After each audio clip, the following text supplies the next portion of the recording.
Hello, Booktube. It's Roz of Scallydandling About the Books, and it's the 31st of October, which is Halloween to most people.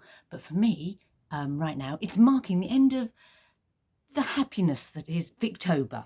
So this is my end of the month delights, discoveries, any disappointments sort of wrap up with a heavy Victorian flavour, because I really did throw myself into Victorian literature for the whole month.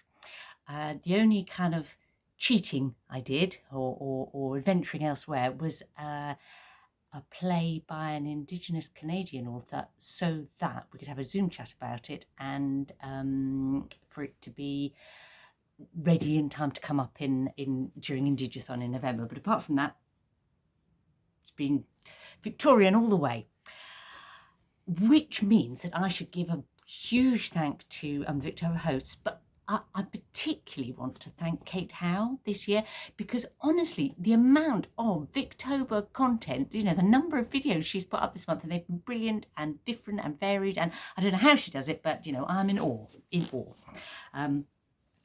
So you might think, I might think, that having been reading Victorian literature since, I don't know, say I was about 8, let's guess, so that's 50 years worth of reading Victorian literature.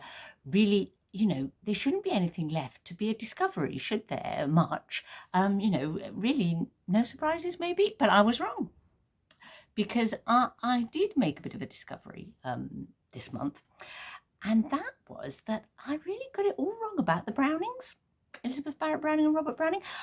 I had it in my head, I don't know why, that Elizabeth Barrett Browning was one of these sort of rather pious Victorian sort of spinster ladies. It was a bit puny and a bit sort of, oh my, I'm an invalid, and Robert, well, I thought he was a bit of a kind of that kind of pompous Victorian poet that's a bit dull and a bit full of himself. And how wrong I was. What an interesting and passionate pair of people they were.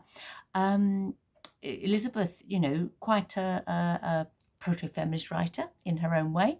And Browning, just much more fun than I thought. So I've made a couple of Poetry Thursday, Victober kind of crossover videos this month that run with my kind of captivation with the Browning. So I won't say more about them now, but I will say, do go and have a look at those and see if I might tempt you to reading some of their work. There we go. Now, there was another. Well, discovery is slightly the wrong word for this, but certainly a surprise of sorts in my Victober reading. And that was Dracula by Bram Stoker. Now, Dracula is a book that I had it in my head that I had read it donkeys years ago. I genuinely thought that I read Dracula when I was in my teens. And I also thought that I didn't rate it that highly when I read it in my teens. And then when I picked it up, I don't know, about a year ago or so, and looked at it, I thought, a copy, I thought, hang on a minute, I don't think I have ever read this book. I've just heard so much about it that I think I've read it. And I know, I'm not the only one. I was relieved to hear when I mentioned this in a tag or something that I'm not the only one that's happened to about certain well-known books, Anyway, I did think that having claimed to have read it for years, I'd better just, grab the Victober opportunity to undo those lies and make it true. And it actually turned out to be a much better book than I was expecting. So that was, I suppose, the surprise. You can feel in the book that Stoker is trying hard to write a book that will be popular and well thought of. It was about I think it was his 7th book that he wrote, and he wrote about another 10 after it, and Dracula is really the only one that we remember, I suppose. And he wasn't particularly, it wasn't the thing he was known for when he was alive, although he was a writer, wrote lots of books, was also a journalist and so on, and a theatre critic, and but what he was known for in his lifetime was because he was the manager of the Lyceum Theatre in London, which was a very successful theatre, so that was a great job. And he was also personal assistant and sort of business manager, I suppose, to Henry Irving, who was, you know, the most famous actor and sort of theatre personality of the age. And that's what Stoker was known for by his contemporaries, whereas we remember him as the author of Dracula, don't we? Would you like a fun fact about Bram Stoker? Well, you're going to get it anyway. I did not realise that his wife, and her name was Florence Balcombe, okay, and he married her in 1878 before he left Ireland and moved to London to work in the theatre and so on. She was a renowned beauty of the day, and the person that had wanted to marry her was Oscar Wilde. But Bram Stoker sort of snaffled her from under Wilde's grasp, as it were. And you might think, oh well, in some ways Florence had a well, if I say a lucky escape, I mean, because, you know, it's not great, I guess, being the sort of cover wife of someone who's, you know, definitely gay. You know, that's not a great, you know, fate for a woman, unless she also needs a sort of a marriage of convenience, I suppose. But actually, Stoker was very probably gay too. So, you know, out of the frying pan into the fire for Florence. But Bram Stoker and Oscar Wilde did manage to stay friends. So, you know, that's good, I think. Anyway, I digress from the book itself. So I would say that in Dracula you can really see his background in the theatre, partly because it's like an ensemble piece as a book. You know, there's no one main narrator. There's like a group of people, and they all feature, and you get sort of bits of the story from different voices, different perspectives. You know, quite like a play in that respect, and it's certainly got the sort of dramatic thrust and tension and that you'd look for in a play. You also see his background in journalism, because it's an interesting structure of a book. It is back to the sort of epistolary novels, I suppose, of the 18th and very early 19th century. It's written in, well, it's like a collection of documents. You know, you've got diaries, and you've got letters, and you've got telegrams, and you've got ship's logs, and you've got, you know, and put together they make the story. And I liked that. I liked that about the book. I thought that was you know, really enjoyable way of structuring the story. The other thing that I really liked about the book was he's working with sort of folklore and myth and, you know, archetypes and you know, the supernatural, but he really deliberately sets it in the modern world, you know, the modern world of his times. Obviously, you know, he puts into it, you know, scientific ideas and the latest technology. You know, it's all, you know, trains and steamships and portable typewriters, people using shorthand, phonograph, you know, recording a diary rather than just writing it. It's great, and it I suppose in doing that, and that combined with the sort of structure of documents, is he's giving the story a realism that makes the horror of it more effective. Yeah, so definitely a thumbs up in that respect. I also like the fact that although some of the men in the book might sort of have quite old-fashioned attitudes, he has a key main female, two key female characters, but one main female character who is very much the new woman of the latter part of the 19th century. He wrote it. When did he write it? Let me look. It was in the 1890s. 1897. There we go. And I have to write these things down because I can't remember numbers and dates.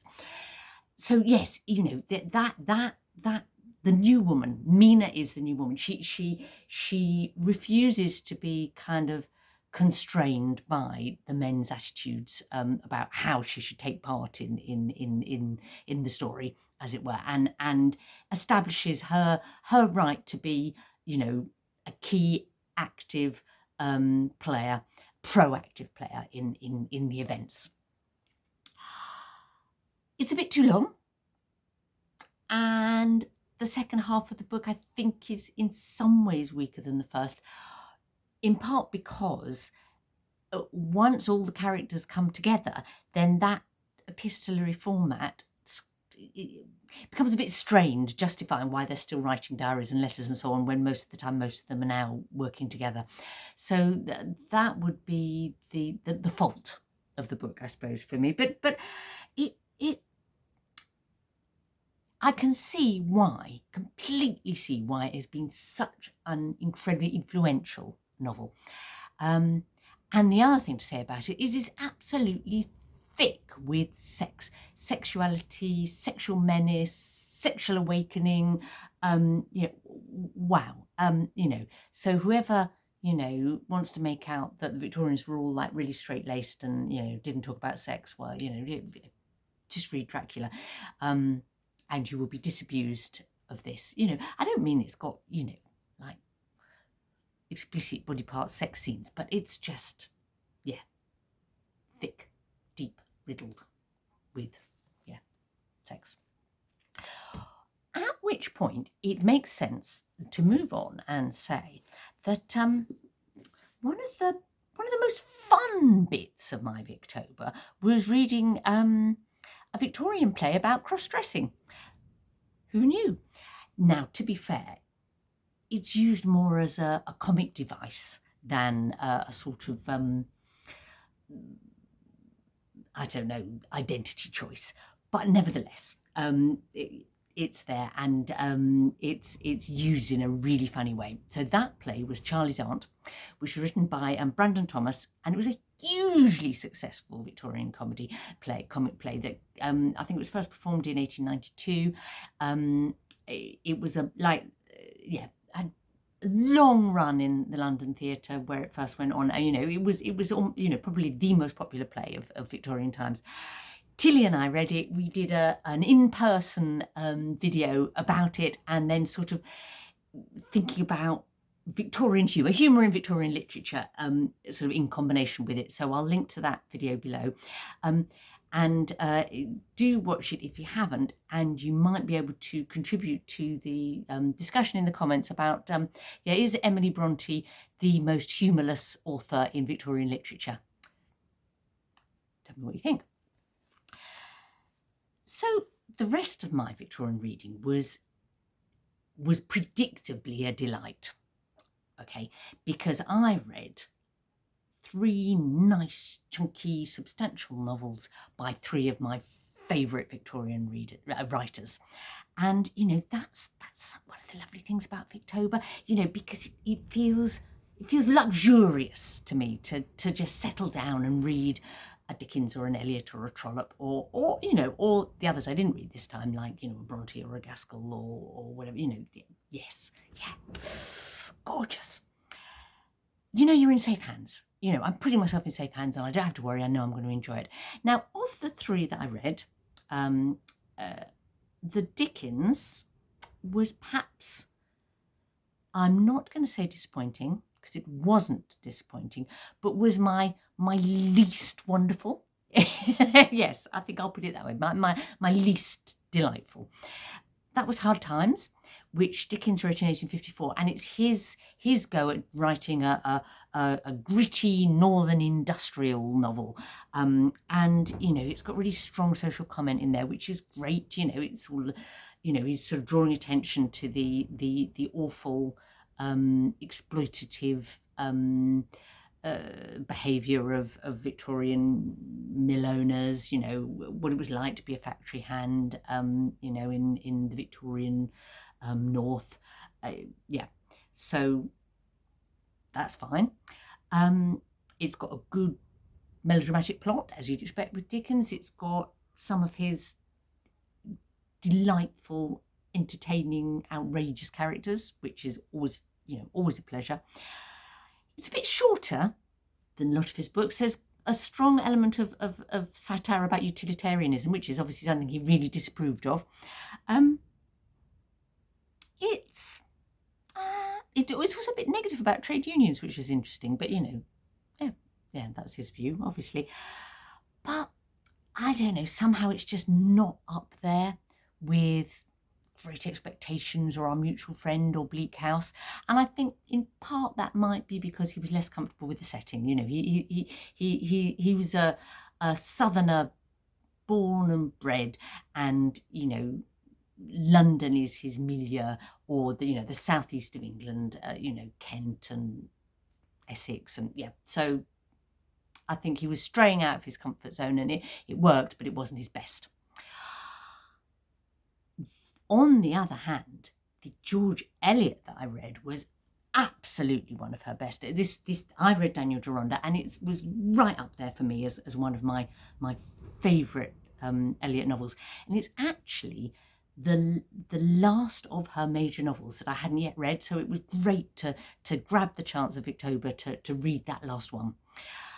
Funnily enough, I also was reading Eliot in September because I did a reread of Romola to join in with Kim of Middle of the Book March's sort of Eliot read along. She's been working through all of Eliot's major novels, and I've joined in a bit and reread Romola to join in, because Romola is unusual in Eliot's novels in that it's a proper historical fiction. I mean, a number of her books are historical fiction in the sense that they're not contemporary to. She's writing about maybe 40 years before or 50 years before, but Romola is set in Renaissance Italy, and the first time you read it, you spend a lot of time looking things up to understand the politics and the religion and and who all these characters are, because lots of them are real people. So it was lovely to reread it and just enjoy the story more and the quality of her writing. But Daniel Deronda was, I think, on another level for me, and closer maybe to Adam Bede and Middlemarch, which are my two favourites.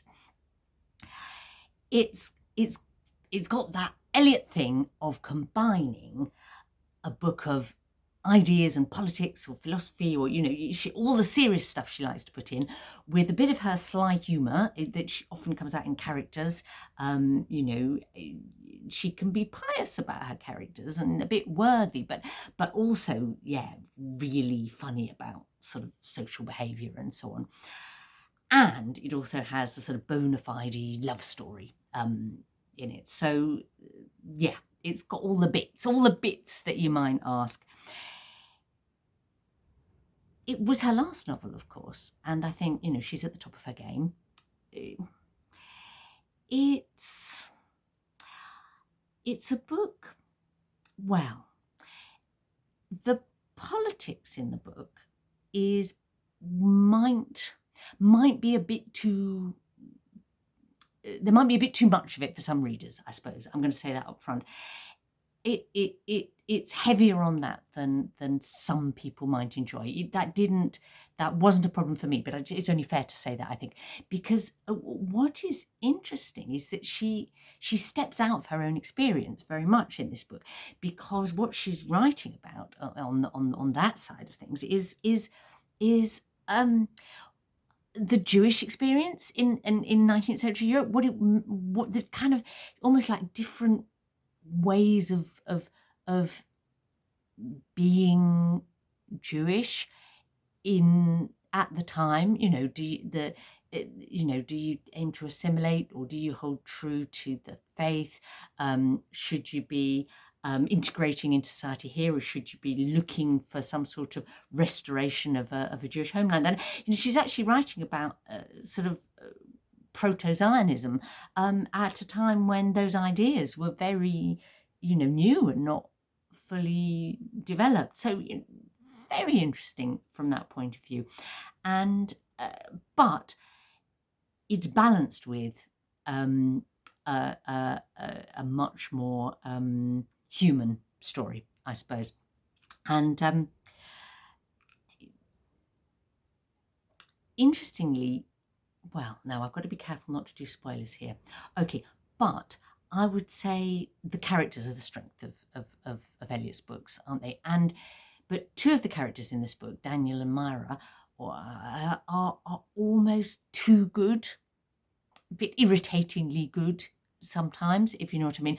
But that is outweighed by the fact that she has one of her most superb villains, Grandcourt, who is, it's his elegant cruelty that is really horrifying. You know, we've got a real picture of coercive control in this book that is, yeah, fascinating to read about.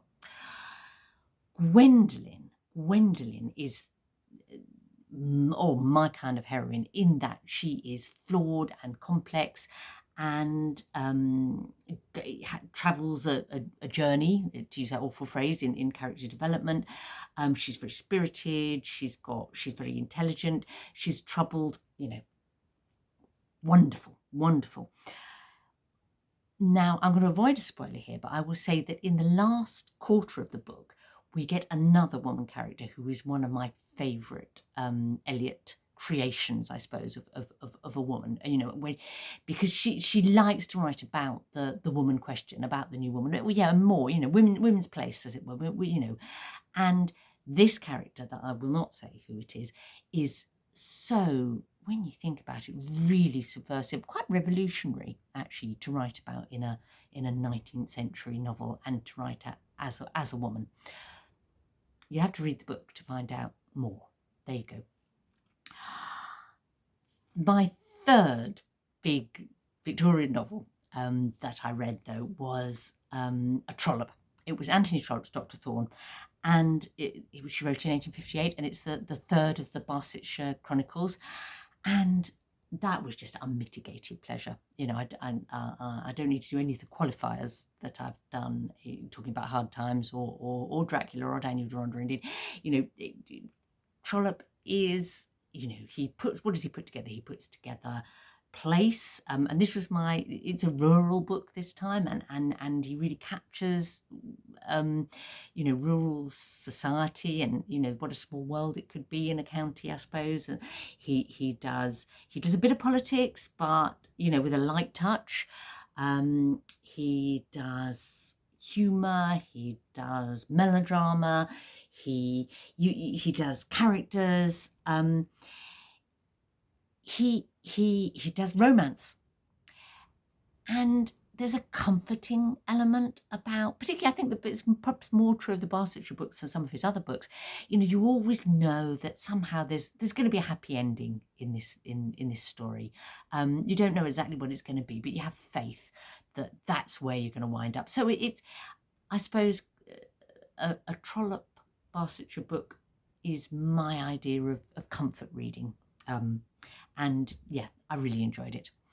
So that was my Victober. I finished Dr. Thorne just a few days before the end of the month. So I got to kind of do a little crossover between Victober and non-fiction November by starting to read John Mullan's The Artful Dickens, about how Dickens wrote his books. You know, the tricks and techniques that he uses that when you're reading you don't necessarily spot, but then you read Mullan and you think, oh goodness, yes, you're so right, he does this thing with tenses, or he does this thing with, well, I'm really enjoying this.